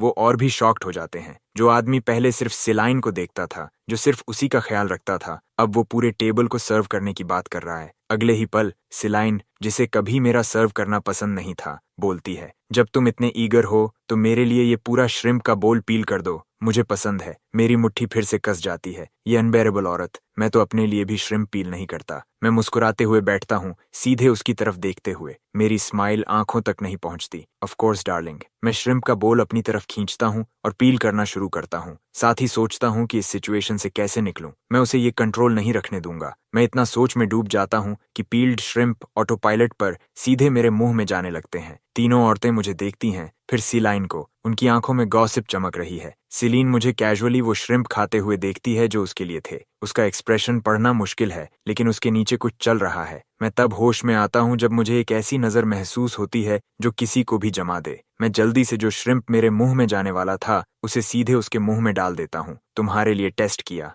बिल्कुल सेफ है, पॉइजन नहीं है। सिलीन बिना वार्निंग के श्रिम्प लेती है और इंस्टिंक्टिवली चबाने लगती है। उसकी आंखों की ठंडक थोड़ी सी कम हो जाती है। पहले वाली सिलीन तो मुझे उसके बोल में खाना रखने से भी नफरत करती थी, और अब मैंने उसे सीधे अपने हाथ से खिला दिया। और उसने न सिर्फ खाया, बल्कि ऐसा लग रहा है जैसे उसे पसंद भी आया। सब अचानक रिएक्ट करते हैं। सिलीन की एक और फ्रेंड, उसे जोई कह लेते हैं, अपना ग्लास उठाती है। क्या तुम दोनों यहाँ अकेले मर रहे लोगों का ख्याल कर सकते हो? नाडिया बोलती है। सच में तुम दोनों को स्वीट होने का मतलब कुछ अजीब ही लगता है। मैं अंदर से जल रहा हूँ। मुझे इस तरह की टीजिंग बिल्कुल नहीं चाहिए, लेकिन मुझे डिवोटेड हस्बैंड का रोल निभाना ही है। जोई अपने ग्लास को घुमाती है, टीजिंग अंदाज में। ये इतनी मुश्किल है, कभी सोचा है किसी आसान लड़की को पसंद करने का? मैं सिलीन को एक और श्रिम्प खिलाता हूँ। मैं उसे वार्म डिवोटेड नजरों से देखता हूँ, जैसे एक आदमी जो किसी और को देखता ही नहीं। वो हाई मेंटेनेंस है, लेकिन खूबसूरत है। मुझे पसंद है कि वो गॉर्जस है, अनटचेबल है, और उसका फिगर ऐसा है। सिलीन मेरे चेहरे को देखती है जब मैं झूठ बोलता हूँ, बाहर से वार्म स्माइल के साथ और अंदर से अपने दांत पीसते हुए। उसकी ठंडी नजर में कुछ बदलता है,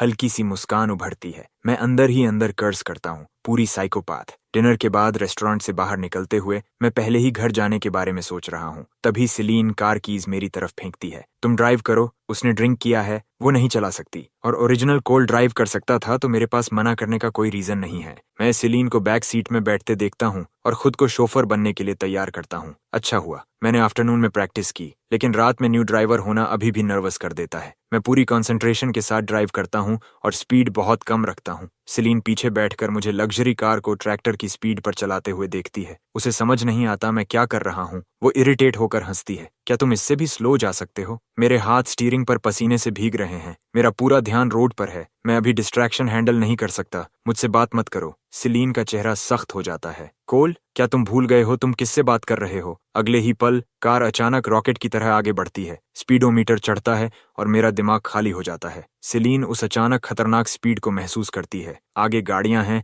और मैं ब्रेक नहीं मार रहा, जैसे मैं उसे अपने साथ नीचे ले जा रहा हूँ। उसका चेहरा अंधेरा हो जाता है। कोल, क्या तुम पागल हो? अभी ब्रेक दबाओ। मैं पूरी तरह पैनिक में हूँ। मैं ब्रेक दबा रहा हूँ, फिर अचानक समझ आता है मैंने पेडल्स उल्टा दबा दिए हैं। वो गैस है। मैं असली ब्रेक एक पल देर से जोर से दबाता हूँ, इससे पहले कि हम समझ पाते क्या हुआ। एक जोरदार टक्कर और फिर सब शांत। मुझे होश आता है, मेरी गर्दन और सिर धड़क रहे हैं। मैं सुनता हूँ सिलीन दांत भींचकर मेरा नाम लेती है, मुश्किल से खुद को संभालते हुए। कोल, क्या तुम हमें मरवाने की कोशिश कर रहे हो? मैं उसकी तरफ देखता हूँ। मैं ठीक चला रहा था जब तक तुमने मुझसे बात शुरू नहीं की। सिलीन का चेहरा गुस्से से भरा है। वो शब्दों को निचोड़ कर निकालती है, तो ये मेरी गलती है? नहीं, मैं खुद को ब्लेम करता हूँ। मैं बिना झिझक कहता हूँ, मैं पैथेटिक हूँ। जैसे ही तुम्हारी आवाज सुनता हूँ, इतना घबरा जाता हूँ कि ब्रेक और गैस में फर्क नहीं कर पाता। मैं ये सब बिना किसी पछतावे के कहता हूँ, फिर उसे इग्नोर करके गाड़ी से बाहर निकल जाता हूँ। सिलीन झुंझलाहट में हंसती है, चेहरा ठंडा रखते हुए शे को कॉल करती है सिचुएशन संभालने के लिए। वो कॉल खत्म करके मेरी तरफ देखती है।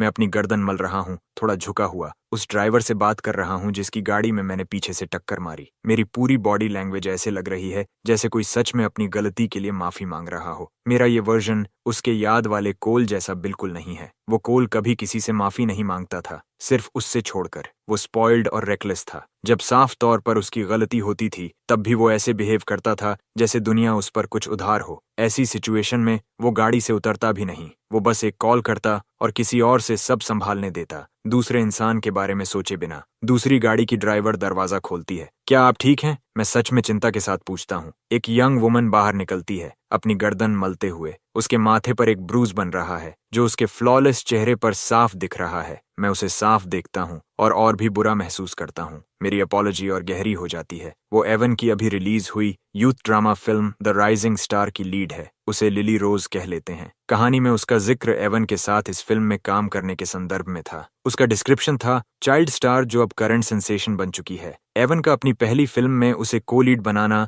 फैंस के लिए सेलिब्रेशन बन गया था। उनकी ऑन स्क्रीन केमिस्ट्री ने इंटरनेट पर धूम मचा दी थी। लेकिन इसी साल ओरिजिनल कोल की मौत से पहले वो भी मर गई थी। उसने एक लंबा लेटर छोड़ा और अपनी जान ले ली। एक लड़की जो हमेशा पब्लिक में ब्राइट स्माइल रखती थी, लेकिन पीछे से पेरेंट्स उसे कैश मशीन की तरह इस्तेमाल कर रहे थे। उन्होंने उसके सपनों के पंख तोड़ दिए और उसकी असली पहचान छीन ली। उसे सिर्फ पैसा कमाने का टूल बना दिया और कभी उसकी फीलिंग्स की परवाह नहीं की। सालों की डिप्रेशन, और जब उसे इंडस्ट्री के एक पावरफुल आदमी के साथ जाने को मजबूर किया गया जिसे वो मना नहीं कर सकती थी, वो आखिरी बोझ बन गया उसकी पहले से टूटी हुई जिंदगी पर। उसने अपनी लाइफ खत्म करने का फैसला किया। जब मैंने कहानी का ये हिस्सा पढ़ा था, मुझे लगा जैसे मैं खुद को देख रहा हूँ। मैं उम्मीद से ज्यादा रोया क्योंकि मैं समझता था। लिली रोज अपनी गाड़ी की तरफ देखती है, फिर मेरी तरफ। उसकी आंखों में हल्की सी मुस्कान आ जाती है। तो ये वही है जब कहते हैं मुसीबत आसमान से गिरती है जबकि तुम बस अपनी गाड़ी में बैठे हो, है ना? वो रेड लाइट पर रुकी थी और अचानक पीछे से टक्कर लगी। मैं खुद को संभालता हूँ और उसे ठीक से देखता हूँ।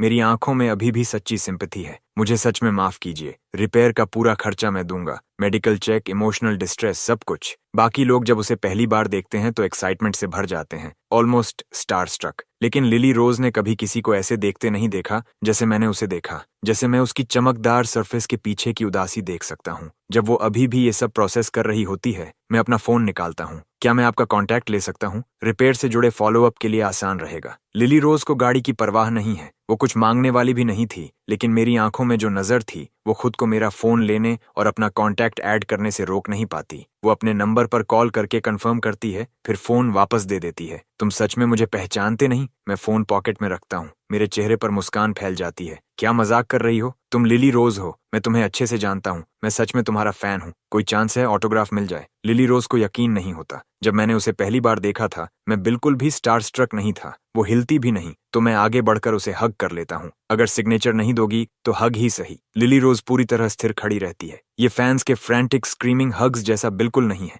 मैं उसे चुपचाप पकड़े रहता हूँ। ये कन्फेशन जैसा भी लगता है और कंफर्ट जैसा भी। तुम सच में रिमार्केबल हो। तुम जैसे हो। उसने बहुत लोगों को अपने स्ट्रगल्स फेस करने की हिम्मत दी है, आगे बढ़ने की ताकत दी है। उम्मीद है एक दिन कोई तुम्हारे लिए भी ऐसा करेगा। सिलीन गाड़ी से देख रही है। जो एक्सीडेंट संभालना था वो कुछ और बन चुका है। उसका चेहरा अंधेरा हो जाता है। वो बाहर निकलती है और मुझे लिली रोज से अलग कर देती है। तभी शे दौड़ती हुई आती है। सिलीन उससे कीज लेकर मुझे पकड़ती है और चल देती है। लिली रोज वहीं खड़ी मुझे जाते हुए देखती है। मेरे शब्द उसके दिमाग में गूंज रहे हैं। मैं मुड़कर उसे मुस्कान के साथ वेव करता हूँ। वो मुस्कान जैसे स्प्रिंग ब्लॉसम्स की वार्मथ, समर ब्रीज की हल्कापन, जैसे दुनिया की सारी अच्छाई एक नजर में सिमट गई हो। स्ट्रीट लाइट्स की रोशनी में वो पल जैसे पेंटिंग बनकर जम जाता है। सिलीन मुझे गाड़ी से टिकाकर खड़ा कर देती है। उसका चेहरा बर्फ जैसा ठंडा। मेरे सामने चीटिंग? तुम्हारी हिम्मत बढ़ती ही जा रही है ना? मैं खुद उसकी तरफ झुकता हूँ। मेरी उंगलियां उसके ड्रेस के पतले कपड़े के ऊपर से उसकी कमर की कर्व को छूती देती है। मेरी जिंदगी अभी तुम्हारे हाथ में है, तुम मुझे किसी और को छूने नहीं दोगी। चाहूं भी तो हिम्मत नहीं है। अभी बस यही सोच रहा हूं कि तुम्हें कैसे खुश रखूं। आज रात तुम्हारा बेड वार्म कर दूं। मैं सच में जैसे बोल रहा हूं। अगले ही पल सिलीन का चेहरा घृणा से मरोड़ खा जाता है। वो कार डोर खोलकर मुझे अंदर धक्का देती है। एक औरत जो मुझे छूना भी बर्दाश्त नहीं कर सकती, वो मुझे क्या थ्रेटन करेगी, ये सोच मेरे अंदर कुछ सेटल कर देती है। रास्ते में मॉम का कॉल आता है। इतनी देर हो गई, अभी तक घर क्यों नहीं आए? मैं नहीं चाहता वो वरी करे, लेकिन अभी डिवोर्स फाइनलाइज नहीं कर सकता। और सिलीन कुछ पकड़े हुए हैं मेरे खिलाफ। अब हर रात घर आना पॉसिबल नहीं, मुझे झूठ बोलना पड़ता है। आज घर नहीं आऊंगा। सिलीन ने माफी मांगी है। मैंने उसे एक और चांस देने का फैसला किया है। सिलीन रियरव्यू मिरर में मुझे देखती है और हंस पड़ती है। मॉम को हमेशा पता था ऐसा होगा। वो शॉक्ड नहीं है, बस क्वाइटली डिसअपॉइंटेड। तो उसे कल डिनर पर घर लेकर आना। मैं गाड़ी में सिलीन की तरफ देखता हूँ और अभी के लिए अग्री करता हूँ। ठीक है, मॉम कहती है, जो भी हो रहा है मुझे बताना और आराम करना। आप और डैड भी सो जाइए, मेरे लिए लेट मत जागिए। कॉल खत्म होते ही सिलीन की इरिटेटिंग आवाज आती है। मैंने तुमसे किस बात की माफी मांगी? बस पेरेंट्स को चिंता से बचाने का बहाना था। तुम कभी गलत नहीं होती, हमेशा मेरी गलती होती है। मेरा बिहेवियर बाहर से अटेंटिव हस्बैंड जैसा है, लेकिन अंदर से मिजरेबल। शायद इससे उसे सेटिस्फैक्शन मिलता है, मुझे कंट्रोल में रखने का थ्रिल। अगर उसे सेटिस्फाइड रखूं तो मेरी जिंदगी आसान रहेगी।